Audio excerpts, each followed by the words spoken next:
तो विद्यार्थी मित्रों आज लेक्चर में आपनु स्वागत है। आज लेक्चर है आपणो धोरण 12 कॉमर्स आंकड़ाशास्त्र भाग 1 चैप्टर नंबर 1 सूचकांकनो, जेमां मैं अगाउना विडियोनी अंदर स्वाध्याय 1.1 और स्वाध्याय 1.2 संपूर्णपणे चलावी दीधा है और साथे साथे सूत्रों पण समझावेला है। तो तमारे जो ना जोया होय तो तमे चेनलनी अंदर जईने प्लेलिस्ट में जईने अगाउना विडियो जोई शको छो। આજનો વિડીયો આપણો જે છે એ છે સ્વાધ્યાય 1.3 માટેનો। હવે સ્વાધ્યાય 1.3 ની અંદર ઘણા બધા સૂત્રો આવે છે। આજે આપણે એક સૂત્ર શીખીશું અને એ સૂત્રને લગતા દાખલા ગણીશું। તો સૌથી પહેલા તો સ્વાધ્યાય 1.3 માટેનું એક અગત્યનું સૂત્ર છે ભારિત સરેરાશની રીતે સૂચકાંક। ભારિત સરેરાશની રીતે સૂચકાંક એક અગત્યનું સૂત્ર છે અને આના દાખલા પરીક્ષાની અંદર 3 માર્કની અંદર અથવા 2 માર્કની અંદર પૂછાતા હોય છે। तो सूत्र જોઈએ। सूत्र है आई बराबर सिग्मा आई डब्ल्यू छेदमा सिग्मा डब्ल्यू। सिग्मा एटले सरवाळो थाय। हवे आई एटले तो सूचकांक तमने बधाने खबर छे। एनुं सूत्र है P1 छेदमा P0 गुण्या 100। ए ज रीते डब्ल्यू ने शुं कहेवाय? भार। डब्ल्यू ने शुं कहेवाशे? भार कहेवाय। अने एनुं बीजुं नाम छे महत्व। भार पण कीधुं होई शके अथवा महत्व कीधुं होई शके। भार आपेलो होय तो ठीक छे, पण जो तमने दाखलानी अंदर भारनी वेल्यू आपेली ना होय तो तमे डब्ल्यू नी किंमत P0 Q0 नो गुणाकार करी। P0 एटले के आधार वर्षनो भाव, Q0 एटले आधार वर्षनो जथ्थो, आ बंनेनो गुणाकार करी अने तमे भार शोधी शको छो। तो आजे जे आपणे दाखलो गणवानो छे ए दाखलो आपणो आ सूत्र उपर ज छे अने आजे हूँ तमने स्वाध्याय 1.3 नो दाखला नंबर 1 અને 2 एम 2 दाखला शीखवाडवानो छुं। तो शुरुआत करिए स्वाध्याय 1.3 दाखला नंबर पहलो। रकम एक बार चौपड़ी में पण जोई लीए मित्रों। चौपड़ी में तमने आ रीते रकम आपेली है कि एक इलेक्ट्रॉनिक्स वस्तुना उत्पादन में वपराती 6 जुदी जुदी वस्तुओं अंगेनी माहिती नीचे प्रमाणे छे अने ते परथी सूचकांक गणो अने तेनुं शुं करो? अर्थघटन करो कि सूचकांक एटले के भावमां वधारो थयो छे के घटाडो। 3 किंमतो आपी है, वस्तुओं आपेली है, भार आप्यो अने भाव सापेक्ष टकावारी। भाव सापेक्ष टकावारी ने पण आई कहेवामां ज आवे छे। एटले डब्ल्यू भार एटले शुं कहेवाशे? डब्ल्यू। तो आई अने डब्ल्यू बंने आपी दीधेला छे। तो आ बधी किंमतो पहेला आपणे कोष्टक बनावीने अंदर लखी लईए। चलो, तो सौथी पहेला तो तमे जोई शको छो कि मैं अहींया आगळ कोष्टक बनावी दीधुं छे। पहेलुं खानुं वस्तु, बीजू खानु भार डब्ल्यू, भाव सापेक्ष टकावारी एटले आई, अने चौथुं खानु आई डब्ल्यू के जेनी जरूर आपणे दाखलो गणवा माटे पड़शे। बीजू आ बधामांथी तमारे फक्त 2 ज खानानुं टोटल करवानुं आवशे, एक डब्ल्यू नुं अने आई डब्ल्यू नुं। एकला आई नो सरवाळो करवानी जरूर नथी। तो सौथी पहेला मित्रों तमे डब्ल्यू नुं टोटल करो तो आ बधानुं टोटल करवा जशो तो तमने एनी किंमत मळशे 100। કેટલી કિંમત મળશે? 100। આ ટોટલ આપણે કેલ્ક્યુલેટરથી કરવાનું છે અને મેં તમને ઘણી બધી વખત કીધું છે કે તમે સાથે કેલ્ક્યુલેટર લઈને બેસજો જેથી કરીને તમે ગણતરી જાતે કરી શકો। તો સિગ્મા ડબ્લ્યુની કિંમત કેટલી રહેશે? 100। હવે આઈનું ટોટલ કરવાનું નથી તો ચોથું ખાનું બનાવીએ आई डब्ल्यू, कारण કે આપણું સૂત્ર જ છે કે સિગ્મા आई डब्ल्यू છેદમાં સિગ્મા डब्ल्यू। तो सिग्मा डब्ल्यू शोधी लीधा, आई डब्ल्यू शोधवा माटे आई डब्ल्यू નું ખાનું બનાવવું પડશે। સૌથી પહેલા ગુણાકાર 290 ગુણ્યા 5, તો જવાબ આવશે 1450। 315 ગુણ્યા 10 3150। 280 गुण्या 10 2800। 300 गुण्या 30 9000। 315 गुण्या 20 6300।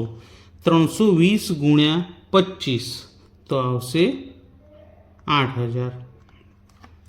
तो मित्रों आपणे अहींया बधानुं गुणाकार करी लीधो डब्ल्यू ने अने आई नो। હવે આપણે आई डब्ल्यू નો સરવાળો કરવાનો છે કેલ્ક્યુલેટરમાં।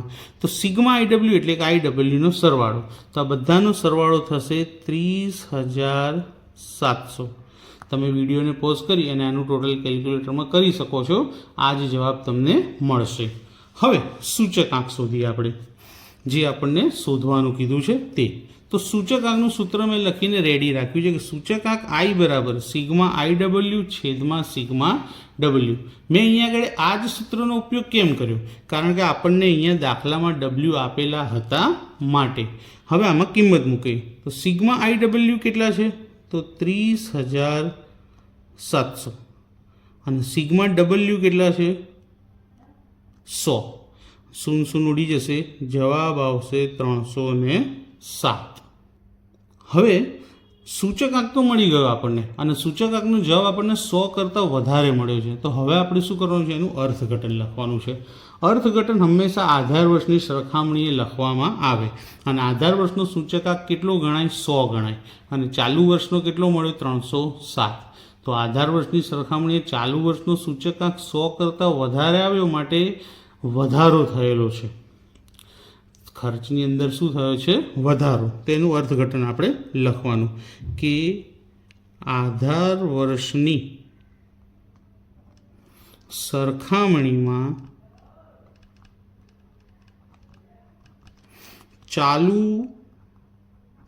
વર્ષમાં અથવા તો ચાલુ વર્ષમાં થયેલ ખર્ચનો ટકાવારી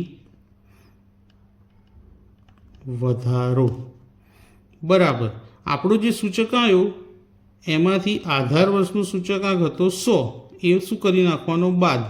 તો જવાબ આવશે 207%. તો આ અર્થઘટન લખ્યું કહેવાય કે ભાઈ આધાર વર્ષની સરખામણીએ ચાલુ વર્ષમાં 207% ખર્ચામાં શું થયેલો છે?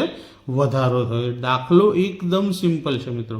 2 માર્કની અંદર પૂછાઈ શકે છે. જો 3 માર્કમાં પૂછાય તો વધુ સારું, પણ દાખલો 2 માર્કમાં પૂછાઈ શકે છે. હવે આપણે જોઈએ દાખલા નંબર 2. દાખલા નંબર 2 થોડો આના કરતાં લંબાઈમાં વધારે છે. તો દાખલા નંબર 2માં તમને કઈ વિગતો આપી છે? સૌથી પહેલાં તો આપણે એની ચર્ચા કરી લઈએ. તો દાખલા નંબર 2માં તમને કીધું કે એક ફર્નિચરની બનાવટની વસ્તુના ઉત્પાદનમાં વપરાતી 6 જુદી જુદી વસ્તુઓ અંગેની માહિતી નીચે આપેલી. વસ્તુના નામ નથી લખ્યા, આલ્ફાબેટ લખી દીધા છે. તે પરથી 2014ના આધારે 2015નો એટલે કે આધાર વર્ષ છે અને આ ચાલુ વર્ષ છે, તો 2015નો સૂચકાંક ગણો અને તેનું અર્થઘટન લખો. જો સૌથી પહેલાં તો વસ્તુ આપ્યું છે જેનું આપણે કંઈ કામ નથી. પછી ભાર આપ્યો છે જેને શું કહેવાશે? ડબલ્યુ. 2 ભાવ આપેલા છે, આધાર વર્ષનો ભાવ અને ચાલુ વર્ષનો ભાવ. આધાર વર્ષના ભાવને આપણે શું કહીશું? P0 અને ચાલુ વર્ષના ભાવને આપણે શું કહીશું? P1. તો ડબલ્યુ આપ્યો છે એટલે ડબલ્યુવાળા સૂત્રથી દાખલો થાય એ તો કન્ફર્મ છે, પણ આઈ આપ્યો નથી. ઉપરના દાખલામાં તમને ડબલ્યુની સાથે આઈ આપી દીધો તો આપણે સિમ્પલ આઈ ડબલ્યુ સુધીનો દાખલો ગણી નાખ્યો, પણ અહીં દાખલામાં આઈ આપ્યો નથી. તો પહેલાં આઈ શોધવો પડશે અને પછી એ આઈનો ડબલ્યુ સાથે ગુણાકાર કરવો પડશે. તો પહેલાં તો આ કોષ્ટકને આપણે નોટની અંદર દોરી દઈએ. તો મેં નોટમાં કોષ્ટક દોરી દીધું છે. તો મિત્રો આપણે જુઓ કોષ્ટક દોરી દીધું છે અને કોષ્ટકની અંદર 2014નો ભાવ, 2015નો ભાવ અને ભાર આ ત્રણેયની કિંમતો લખી નાખી છે. 2014નો ભાવ શું કહેવાશે? P0. 2015નો ભાવ શું કહેવાશે? P1. હવે મેં તમને કીધું એ પ્રમાણે આઈ આપેલો નથી તો આઈ શોધવો પડે. આઈનું સૂત્ર શું છે? P1 છેદમાં P0 ગુણ્યા 100. તો આપણે પહેલાં આઈની ગણતરી કરી લઈએ છીએ. તો આઈની ગણતરી સૌથી પહેલાં P1 છેદમાં P0. તો પહેલાંમાં P1 કેટલા છે? 24, P0 30. તો 24 છેદમાં 30 ગુણ્યા 100. પહેલાં બધાની ગણતરી લખી દઈએ. 24 છેદમાં 20 ગુણ્યા 100. 70 છેદમાં 50 ગુણ્યા 100.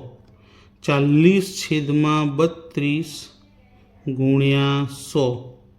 48 છેદમાં 40 ગુણ્યા 100.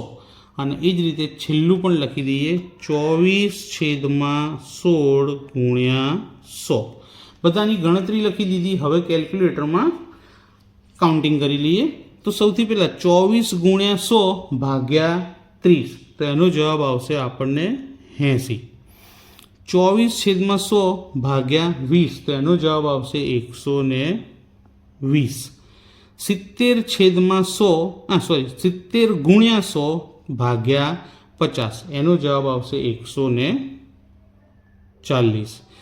40 ગુણ્યા 100 ભાગ્યા 32, એનો જવાબ આવશે 125. 48 ગુણ્યા 100 ભાગ્યા 40, એનો જવાબ પણ આવશે 120. 24 ગુણ્યા 100 ભાગ્યા 16, એનો જવાબ આવશે 150. તો આઈનું ખાનું આપણને આપ્યું ન હતું, તો આપણે આઈનું ખાનું શું કર્યું, નાખ્યું છે, શોધી લીધું છે. હવે આપણે તેની મદદથી આઈડબ્લ્યુનું ખાનું બનાવીશું. તો આઈનો અને ડબલ્યુનો ગુણાકાર કરીને આઈડબ્લ્યુ. સૌથી પહેલાં આઈ અને ડબલ્યુનું ખાનું આ રહ્યું. તો 17 ગુણ્યા 80, 1360. 15 ગુણ્યા 120, 1800. 22 ગુણ્યા 140, 3080.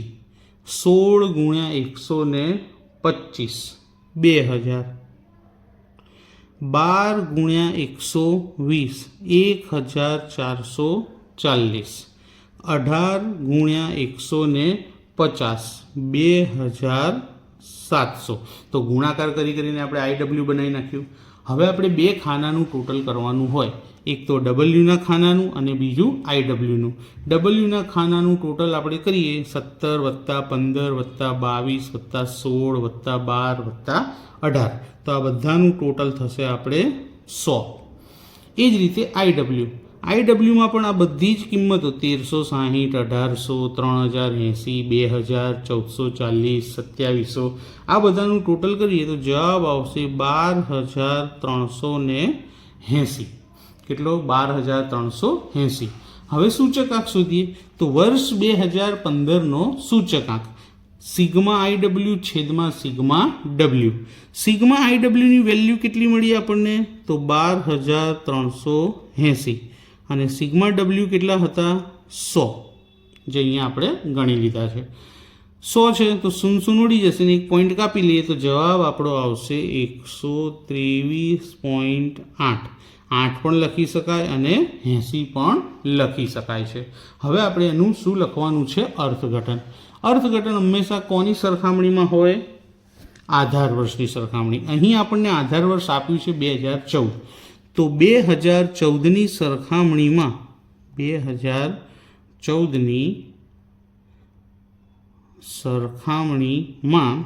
ચાલુ વર્ષ કયું છે આપણું? 2015.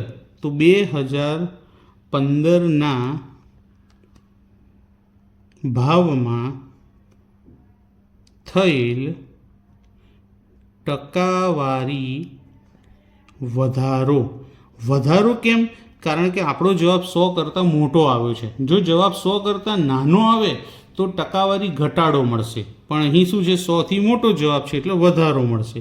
તો 123.80 - 100. હવે તમને એમ થાય કે સાહેબ અહીંયા 100થી ઓછા આવે તો 100 આગળ લખીને પછી બાદ કરવાનો સૂચકાંક. બાદબાકી કરીશું તો જવાબ આવશે 23.80%. તો મિત્રો આજે આપણે શું કર્યું? ભારિત સરેરાશનું સૂત્ર જોયું. સૌથી પહેલાં સૂત્ર જોઈ લો. ભારિત સરેરાશનું સૂત્ર જોયું. ત્યારબાદ સ્વાધ્યાય 1.3નો દાખલા નંબર પહેલો જે ખૂબ જ સરળ હતો, જેમાં આપણે એક જ ખાનું બનાવવાનું હતું, 3 ખાના રકમમાં આપેલા હતા, અને તે પરથી સૂચકાંક શોધ્યો અને ત્યારબાદ તેનું અર્થઘટન પણ કરી લીધું. ત્યારબાદ એવો ને એવો જ બીજો દાખલો ગણ્યો ડબલ્યુવાળા સૂત્રનો, પણ એ દાખલામાં આઈ આપેલા ન હતા, જે આપણે P1/P0 × 100 કરીને શોધી લીધા. અને પછી તો પાછું પહેલાંના દાખલા જેવું જ આઈડબ્લ્યુ શોધ્યા અને સૂત્રમાં આઈડબ્લ્યુની કિંમત લખી અને જે જવાબ મળ્યો તેના પરથી તેનું અર્થઘટન લખી અને આપણે વધારો શોધી લીધો. તો મિત્રો આજનો લેક્ચર તમને કેવો લાગે તે મને કોમેન્ટ કરી જરૂરથી જણાવજો. અને આ વિડીયો તમારા મિત્રોને, તમારા ક્લાસમાં બીજા ક્લાસમેટ્સને જરૂરથી શેર કરજો, જેથી મને આગળ બધા વિડીયો બનાવવા માટે સપોર્ટ મળી રહે અને ચેનલ પણ મારી આગળ વધે અને તમારા જેવા બીજા ઘણા વિદ્યાર્થીઓ સુધી પહોંચી શકે. Thank you.